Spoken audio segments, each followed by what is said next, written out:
first stop off on trends and observations with love letters in Sure. Oregon. What's going on there? Well, we talked about them in the past, that they were evaluating them, that they were considering whether they would be accepted or not. And ultimately, they have formally decided that love letters are no longer an acceptable thing to send with an offer, period. It's In Oregon. not acceptable in Oregon, the whole state. So it's funny when I say that, whoever I mention it to, I say, well, why do you think that is? And then it never like comes to mind quickly. Sometimes things are really obvious, but when it's said, I'm remembering this too. This was a guy in the legal field, I believe. So. yes, he was absolutely the one where you were there for sure. And the thought doesn't come to mind quickly, but as soon as you say it, it makes sense. And that is, it's an opportunity to discriminate, both by, writing a story about who you are and why they should connect with you more than someone else, but also a photo, and what a photo could represent. So I don't know. I don't know what to say. I think it's too far. I think if somebody likes someone, they can choose to sell their own home to them because they like them. I can see how it would go too far. Of course, I can see how it could be discrimination can come up. But man, I'll say this: real estate transaction is a long process, and if at some point somebody doesn't want to complete it because they've discovered something, it can be a very difficult and long process. So it's a tough one for us coming from this side because we know the pain of it all, competition, and the level of trying to get that offer approved. Sure, and you're writing letters to try to find a way to connect, and I mean we could still do it in California. I don't know. Sometimes Oregon's, setting some trends over there, so maybe it becomes a topic of conversation here. But I haven't heard anything serious yet. Yeah, well, we'll see how long it lasts. Right. Yes. And then you pointed out an article. We're not going to talk about it, but you thought it was super interesting. Do you want to summarize it a bit, and I'll pull it up and put it in the comments for people? Sure. You guys can look at it. It's from Housing Wire. The question is, the title of the article is inventory about to get better? And it's pretty comprehensive. Again, they tend to have a lot of good articles on this site, where it talks about why it may not, where the trends are, who's moving, who's not moving, where they're moving, why they're moving. The article, I think often articles can be defined as sexy or really draw you in. They're giving a definitive position on something. And this article isn't. I find it more interesting when they talk about the things that could move something in one direction and give you the things that can move it in a different direction. And then you can and this is the way we present more often than not as well. We don't have crystal balls. We don't know ultimately where it's going. So this article talks about things that could move real estate in different directions, but it did not take a firm position on which direction it's going. So because of that, it's a bit lengthy. But if you're in the middle of it and you're considering buying, or you're in the midst of buying now, it's worth reading to get your head around it all. Okay, well, great. And then we were going to move on to a CNN article that we found. Let me just share the screen.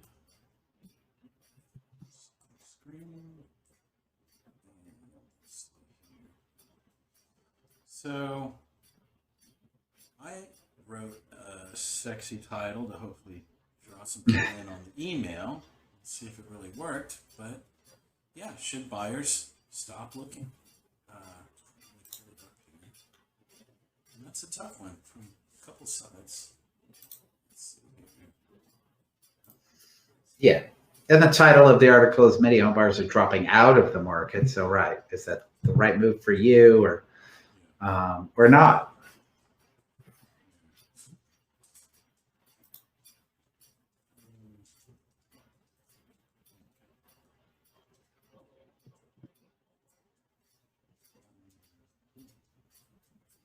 Pulled up the wrong link.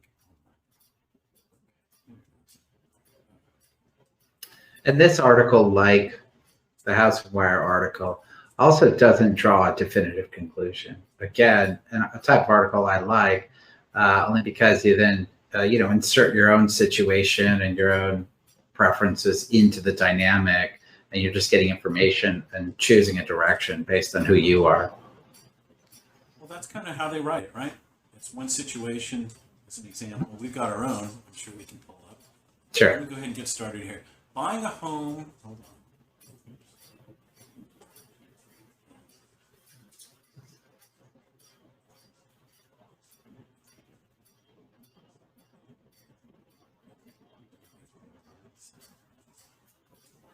Buying a home of her own became a priority for Kelly Robinson during the pandemic, and she began to feel cramped in her Indianapolis apartment. Last fall, having to stay home so much, that really made me decide that it is time to buy a house, she said. Among the top amenities, she was looking for outdoor space and more privacy. Further motivated by record low interest rates, Robinson set her sights to buy in the spring when she expected more properties would be available. It would also give her time to get her finances in order. But by the time I got pre-approved and started seriously looking at homes, the market got crazy, she said. Robinson set a budget for $250,000, but in her market, the suburb of Greenwood, homes began selling within days with as many as 10 competing offers, and sometimes going for $100,000 over the asking price. Crazy to me is not getting an inspection because you want to be number one on the homeowner's list, she said. That is a risk I'm not willing to take. And having to make an immediate decision the day you see it, that is another thing that makes me really nervous. So she decided to put the home search on ice and continue renting. There are many aggressive shoppers out there, and I'm not willing to compete with that, she said. I need to be happy today, but I also want to be happy a year from now. If I overpay or don't get an inspection, that will cause bigger issues down the road. Up against all cash offers, they can't match. In a feeding frenzy on each house they visit, many buyers are dropping out of the market and opting to wait it out and reevaluate their options. Burned out buyers. The housing market was on fire this spring, leaving many would-be buyers burned out. Low mortgage rates have been fueling demand, but there's also been a record low inventory of available properties. That has pushed home prices to record highs, with some homes attracting multiple all-cash offers and others selling for $1 million over the list price. But home sales have fallen for the fourth month in a row on a monthly basis, partially because there aren't enough homes to buy, but also because the competition and higher prices are turnoffs to those who can't afford to compete, according to a recent report from the National Association of Realtors. Clearly, sales are moving down, partly due to inventory shortage, but the affordability is squeezing some of the buyers out of the market, said Lawrence Young, NAR's chief economist. Home buyers qualify for a mortgage based on their income, but with prices rising 20% or higher, it is simply pricing them out of the market. Only 32% of consumers believe it's a good time to buy a home, according to Fannie Mae's Home Purchase Sentiment Index for June. That's a record low. High home prices were cited as the main reason people were pessimistic toward home buying. That sentiment was particularly strong among renters looking to buy for the first time, said Doug Duncan, Senior Vice President and Chief Economist at Fannie Mae. While all surveyed segments have expressed greater negativity toward home buying over the last few months, renters who say they are planning to buy a home in the next few years have demonstrated an even steeper decline in home buying sentiment than homeowners. It's likely that affordability concerns are more greatly affecting those who aspire to be first-time homeowners than other consumer segments who have already established home ownership. Still, even in the face of tough buying conditions, many would-be homeowners remain intent on purchasing now, especially with mortgage rates still relatively low and a down payment ready to go.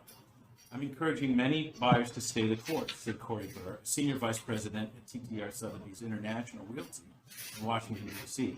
They need to have a persistent confidence their dream home will become available and they can buy it. Just because it's a difficult market doesn't mean it's impossible. Ride out the wild market by renting. It's true, buying a home is not impossible. Plenty of people are doing it, but more people have tried and still aren't able to buy. And there are limits to how much time and emotional energy buyers are willing to put forward, being shut out of the market. First-time home buyers Stephen and Laura Andranigian plan to move from their home near Monterey, California, to the Coachella Valley in Southern California, where they have family, and Laura got a job teaching elementary school. Looking for a home that costs less than $500,000 has them chasing properties as soon as they are listed. Many times the houses are gone before they can even make an offer. Twice they've been laughed at for asking for time to get a pre-offer inspection. They've lost out on 5 bids so far. You get told here are the 10 things you need to do to buy a house, he said. We did 20 of those, and it is still like, well, you're not able to participate because there are people who are flush with cash who also want to buy here now. They had been saving to buy a home for years and have been looking for months, but now they realize that their purchase options are to buy something that needs work in an area they don't want to live in, to wait for a new construction home and pay a premium for it, or to buy something over their budget. The only way to buy a home that costs over $500,000 is for my in-laws to gift or loan us the difference, said Steve. But that seems excessive for people who have stable, good jobs to get $200,000 from family. Even when you've done everything right, you still need more. The Andranigians have decided to abandon their home search. We decided to rent while we wait for the housing market to settle or resolve itself. But getting a rental isn't going to be easy either. The most galling turn of events, he said, would be to have to rent a home they had to put an offer on before. They've already seen some homes that they bid on come back to market as rental homes right after closing. Even though a property like that would be the kind of home they would love to live in, it would pour salt in the wound to have to rent it after trying to buy it. To have to rent to the landlord, and here they were sitting on a ton of cash, and if they wanted to turn it into a rental, while we are just trying to buy a home, buy our first home, would be really hard. But to find out the landlord is a hedge fund that is owned by some faceless company, that may be worse. We don't want to rent the place. We want to buy. So a couple examples there. Yeah. A couple notes. I just wanted to let you finish, but home sales have fallen, mentioned in the article. Again, just clarifying that it's volume, not pricing, that they're talking about. So there are fewer sales happening. It's really because there are fewer homes on the market. The article that you linked in the comments section, it interestingly does an observation over the past 10 years and how there was a little bit of slowdown, a little bit of stabilizing in 2 cycles. And those 2 cycles specifically related to interest rate adjustments. And the most recent cycle that they cite is 2019, saying that as rates started rising, prices were stabilizing. And we remember that cycle very specifically. We had some properties on the market, and then all of a sudden things weren't moving as fast. But then rates dipped, things started taking off again. It's normal to kind of go through some ups and downs. And they're just harder to define in real estate unless you're looking back and really evaluating the data nonstop, consistently, which is why we're seeking these articles and continually trying to share them as well. On a side note, just because I like brainstorming about this kind of stuff, that example at the end there of a guy, someone trying to buy a house where an investor bought it. There's a lot of conversation about tax code these days, and my personal belief to help deal with the housing shortage would be, if not permanent, temporary disincentivization for investors to purchase single family homes. Meaning that it would not be as financially lucrative for them. They would either pay more taxes, they wouldn't get all the traditional benefits, and it might free up some of those situations where it is big investment groups buying multiple single family homes, and they are driving the price up, and they are taking that inventory away from your traditional buyer. Whereas I think multi-units, there should be an incentive for investors to continue to buy those because there will always be renters. And more often than not, it's always going to be investors. That used to be the more traditional situation. I know that after the housing crisis in '07, '08, there was a whole new model that came about with these big investment groups, and that was to buy up single family homes, much more than they ever had in the past, whereas in the past they strictly held multi-units. Well, so I'm curious with that, and I don't have the answer, but say LA versus middle of Texas, do you think those larger hedge funds are pushing the prices up and buying on the high in a place like LA? Or they're looking out in Oklahoma or Texas to find better deals? Do you think they're that aggressive in a place like LA? I believe they're not. I believe they're not now because the prices are too high for them to find any margin. If you're in the investment world, even in multi-units these days in LA, they talk about, selling your property and buying somewhere else that gives you a substantially better return.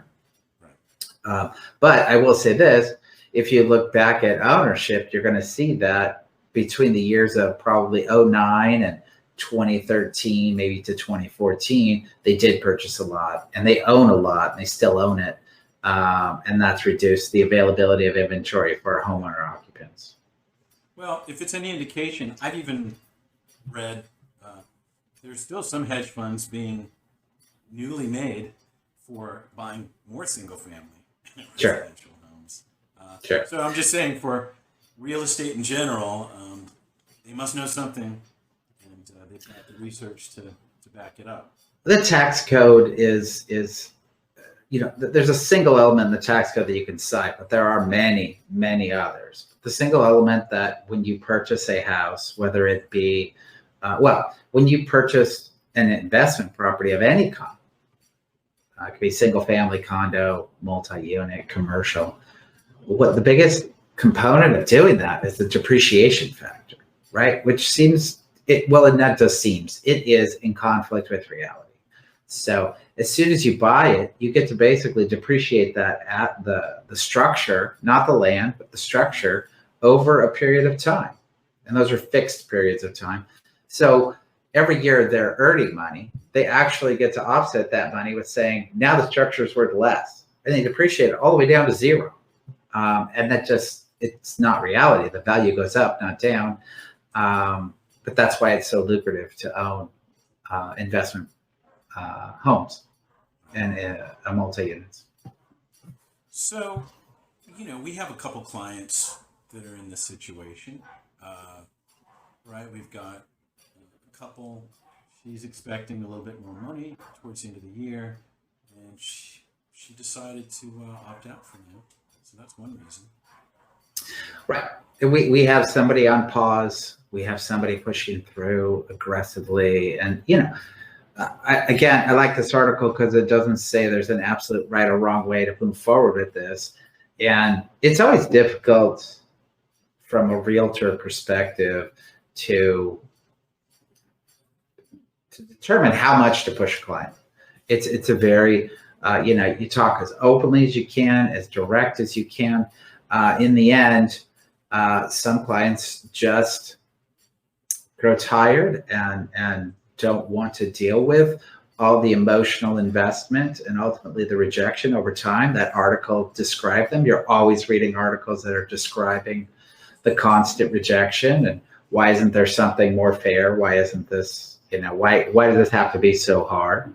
And then there's the other client that just, comes to the table like, I'm going to make this happen. I'm not going to be overwhelmed with this process. A common thing that we say to buyers is, look, we want you to be committed to this purchase, but don't get emotionally invested in it. Go as far as you need to, and then try to detach while we go through the submission and counter process. Yeah. And those that are... I was going to say a great example of that is some recent buyers of ours, Jill and Kevin. Yes.